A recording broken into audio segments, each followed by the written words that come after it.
Welcome to Julia Lives. Today I'm going to take you on the tour I took of the Don Quixote Windmills and Toledo that I booked through Expedia. We started off here in this parking structure where we were trapped for about 45 minutes in this Mercedes van.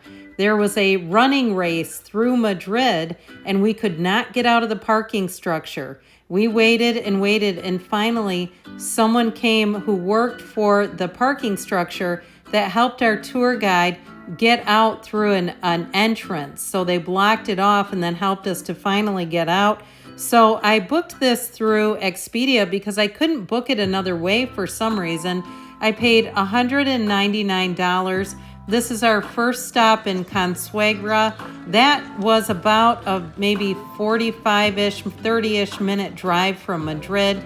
So we poked around here and then we went to a small cafe where we could to get a little refreshment, use the restroom, what have you, before we proceeded on to the windmills.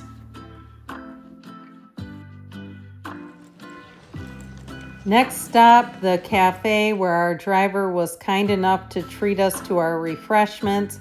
This was a nice, relaxing place, and I was able to try a pastry I'd seen several times. It looks like French toast, but I'll tell you what, it is very soggy. I would never order that again. It's not the cafe's fault, it's just what it is.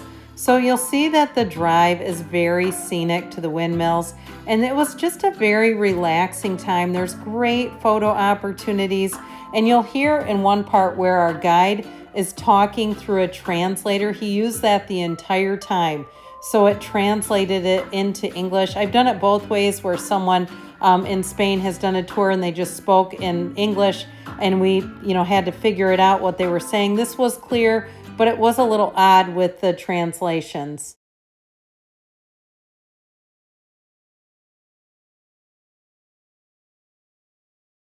In the kingdom of Toledo, lived in Consuegra, had traveled to Holland for commercial purposes, and then brought the great idea of using and creating a mill. However, at a tourist level here they have been painted white and have placed a black sheet to protect the wood and to give a tourist identity, not only to these mills, but the Seventies represented the Cerro Calderico, Y El Castillo, and Los Molinos de Viento that we are seeing represent the name and direction of the wind.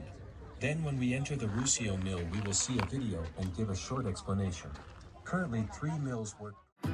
That was a recorded piece of the guide's talk about the area, but then it also still used that voice when he would just talk to us and explain what was happening. So you do get to go inside the windmills. I will tell you this tour was from 10 a.m. to 7 p.m. And the other thing I wanted to mention to you is the meeting location was listed at 2 different spots. On the original booking, it was one spot, and then I got a notification 24 hours in advance, and that was the correct meeting location. It was in a completely different area.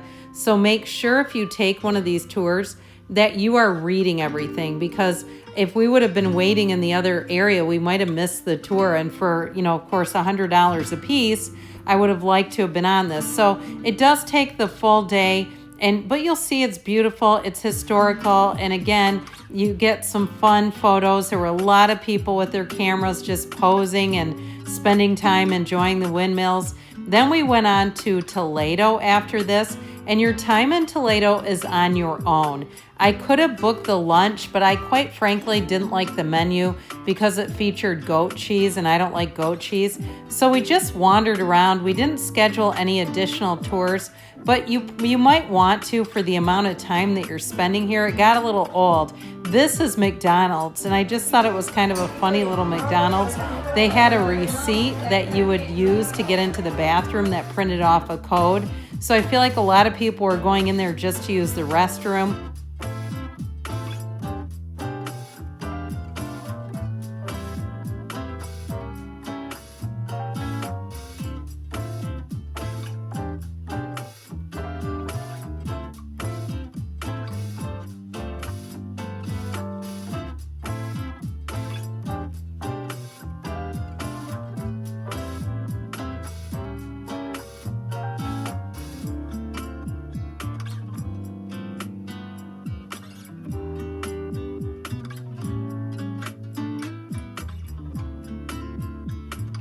I believe we were in Toledo for about 2.5 hours, so we had lunch and walked around.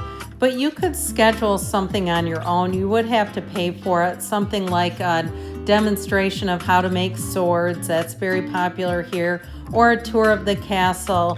And that is a little bit of a hike, but you could walk and make that be part of your time here. So we just putzed around looking at things and had a very leisurely lunch. I really did enjoy the food here, and there was a great little gelato shop.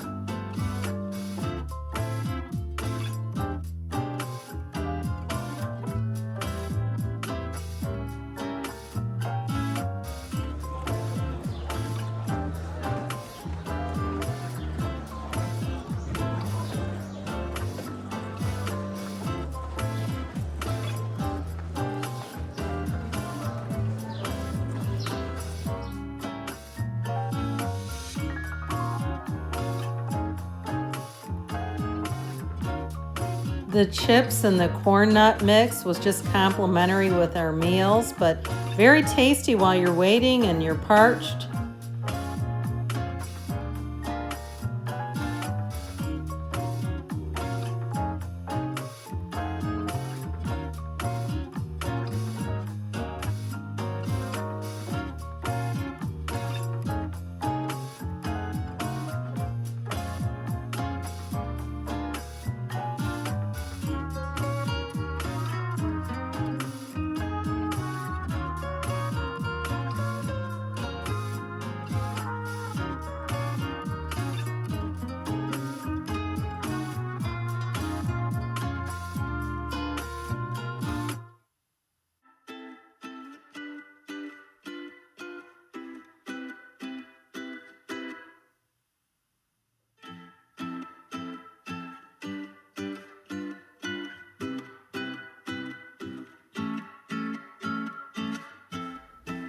Right after this, we met up with our driver, and he took us to one final scenic spot that's a big, beautiful overlook. It's very popular for tourists. He had a little trouble parking. He found a spot, and then we all converged and took our pictures to conclude our tour of Toledo, and then back to Madrid we went. But isn't that gorgeous? That's why we come here.